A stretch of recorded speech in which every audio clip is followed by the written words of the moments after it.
Il-President ta' Malta George Vella żar ir-residenza ta' Caritas Malta f'San Blas fejn iltaqa' mal-45 residenti li bħalissa tisegwu wieħed mit-tliet programmi offruti mill-Caritas.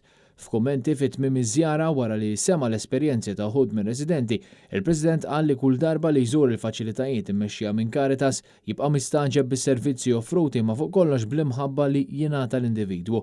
Spjega li b'din l-imħabba Caritas qed terġa' tagħti lill-individwu l-istima u r-rispett li jkun tilef minħabba l-problemi li jkun qed jaffaċċja u l-vizzju li jkun qabad. Meta inti qed tarġa' tibda tibnilhom l-istima, inti qed tgħinhom biex ifihom. B'referenza għal laqgħa mar-residenti li qed isegwu l-programm, il-President irrimarka li fi klimhom stess huma jistgħu iħarsu lejn il-futur b'fiduċja.